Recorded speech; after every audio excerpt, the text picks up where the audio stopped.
first and foremost, Sarinia, many congratulations on the Tribute Award. I wonder whether you'd mind just saying just what it means to you. Yeah, of course, I'm really proud, I would say, get the acknowledgement. And you know, the media is so important, and seeing the women's game, so following the women's game, make it visible, and then acknowledge also that the performance we had, that makes me really proud of the team and the staff and the FA that we've done. So it's I'm really grateful that I will receive this award. Good, and we're absolutely honoured and privileged to have you. And I also think it means about respect, doesn't it? Respect from the other side, the people that are asking you the questions and so on. Yeah. And it always feels to me, obviously, it's great when results go your way because and there have been, but there's that respect in the room which you must appreciate. Yeah, absolutely. And I think over the years, of course, how I see it when media follows and make things visible, make us connect with our fans. And we do this together, we're in this together. And of course, we want to perform at the highest level. That makes us visible, because then you come and watch us.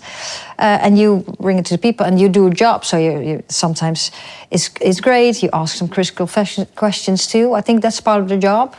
But I think overall, over the last time that I've been involved, I think we have built some relationships too that makes, if you talk a little technical, makes us help to sell our product, and that's playing good football. Yeah, absolutely. Can I just take you back to that first Euros final, which felt particularly important in building those relationships and building that visibility?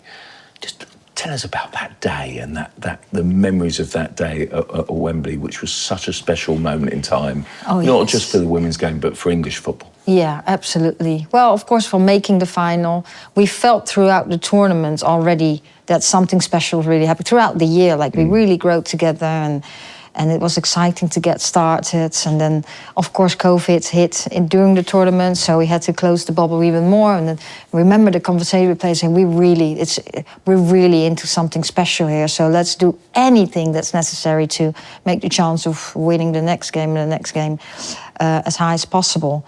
And then we went to the lodge in London, very special. And then, of course, the bus to Wembley, going to that game, played Germany. Like, Wembley is a special place for us too. And sold out house, breaking records. And I knew, well, I've heard those stories that Germany was like a kind of a very hard opponent for England, but we had played them in the o'clock up in February, and we'd beaten them too. So we'd broken that, we showed ourselves already we could win. And during the game, it was so tight and so close. I remember that we said at halftime, okay, this is a very tight game. Just, keep going, keep doing what we were trying to do, and can we even step up a little more? And we didn't know what way it would go. And of course, then scoring that first goal. Well, even with 10 men on the pitch, because I don't remember who was injured, but one player was off the pitch when we scored that goal. Like the noise in the stadium was just incredible. Like you can feel that.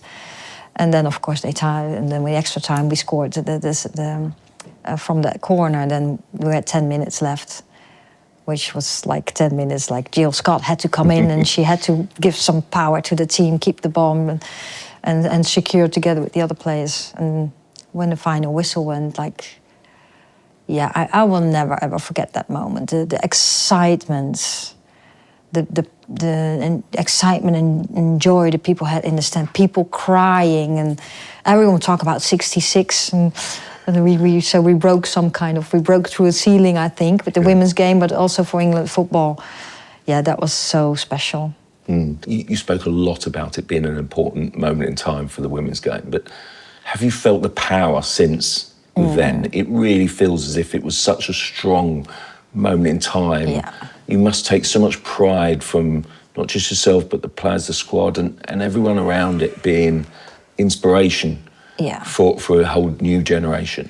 Yeah, I think England, the clubs, the country, the FA, the media, I think everyone was ready to win the tournament, but there's still hard work to win the tournament, and don't ever take it for granted, but ready to then give the game a boost. And you've seen that, so that shows also that before we even got to this moment, so many people have worked so hard to get where we are. So all the ones who paved the way for us, they've done a tremendous job because we were ready. And then we gave the game a boost, like the players, the group who wrote a letter and asking for girls have access to football in schools.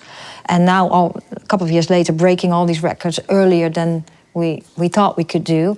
That shows how ready everyone was to take the next step. And like processes were already in place to then roll out and go.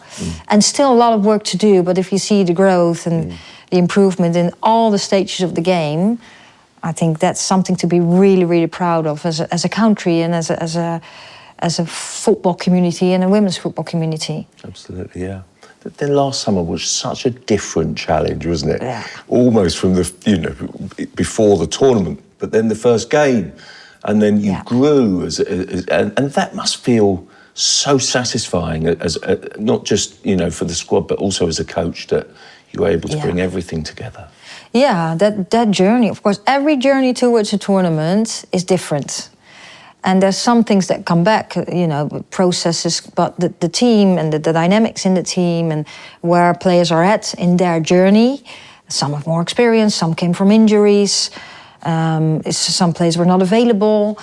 That's always different going into. So 22 was different than 23 World Cup, and then now 25 the Euros. What you're just trying to do is bring everyone together, and of course that first game, we knew that we were in such a hard group where we had two opponents straight away, France and the Netherlands, that were really, really high level, and of course, with Wales too. That's very competitive in another way. Like the rivalry was there. So what we tried to say, though. Some players came from injuries too. They hadn't played for a proper time, but they were starters for our team, and they did everything to come back. And that game was straight away from at the highest level. And we said before the game, of course, when you win the first game, it makes things a lot easier. When you don't win, it's not detrimental, but you make it really hard. So we just said, we lost the first game, not nice, but that really brought us even more urgency. We knew that from this moment it's 5 finals. So we have to step up. We had some very good conversation. We had a kind of different meeting than we always review the games. Different meeting where players really stepped up in the room, but even more with not being visible technical staff outside that. So you could tell they were like, okay, we have to do a little bit better there. We have to get connected there. We have to do stuff like that. And for me, that makes it so special. Absolutely, yeah. It feels like we've adopted you in this country, and you are an honorary English person anyway, but what did the honorary dame mean? I mean, it was in the years. Yeah, a little bit surreal, to be honest. Of course, I feel so grateful and so special, and I know I've realized how huge this is in England. Like, Leah called me when I was out. She said, well, I want to send a text, but I'll call you because it's so special. And she gave me a huge compliment. I really appreciated that. And that made it even more special that your captain gives you a call and says, well, Sarian, this is really, really special. It's about the team. Yeah. And it's about as a team, but also as women's football and what I just said too. There's so many people that are not visible, have done for years and years, some a little longer than others, paved the way for us. And I'm the lucky one that stepped in at the right moment, had a good connection with the group, very, very talented players. And the results are there, but it's not about one person, it's about bringing everyone together, and the staff, the players, the FA, and everyone has worked so hard for the women's game, also in clubs.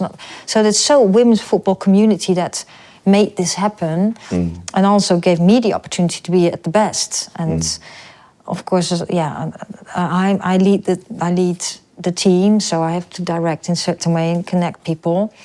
But that togetherness and doing together, and then being awarded with the honorary dame is incredibly special. Yeah, it's wonderful moment in time. Just finally, you've achieved so much with the team, back-to-back Euros, the start of a World Cup year.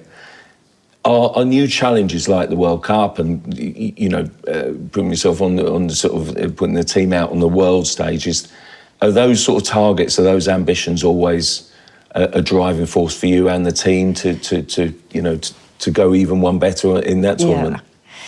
Yeah, that really drives me. But like you want to win games, like that's the job. But that's the main goal, winning games. But how to get there? You can't always control whether you're going to win or not going to win. You just, what you can control is being at your best and being the best prepared and the best bonded team. And that's what we're working on every single day. And and I never take for granted winning. We've seen this last summer, how close it is, even in the quarterfinal, how close it is to win or lose. But where can you find that edge to just make it happen? And you need to be at your best, you need to be best connected, and sometimes you need a little bit of luck too. But when you do it, a lot of times, then it's not just luck. But you need a little bit. You need, it sounds a bit like the energy in the team needs to be right too, and then the preparation and everything needs to be spot on. But I never take it for granted. It's really close. You can't always control, but the other things you can control, and that's what I'm trying to do. And that's what's of course, we want to, first of all, need to qualify for the World Cup. That's always the case. With the qualities we have, we should, of course, but never take... That needs hard work. Then the game is improving. There's no easy games anymore. Then when you want to go to the World Cup, making a final is already really, really special. We make now 3 in a row, but it's really special. So how big is the chance of making a final? It's not that big, even when you're one of the favorites.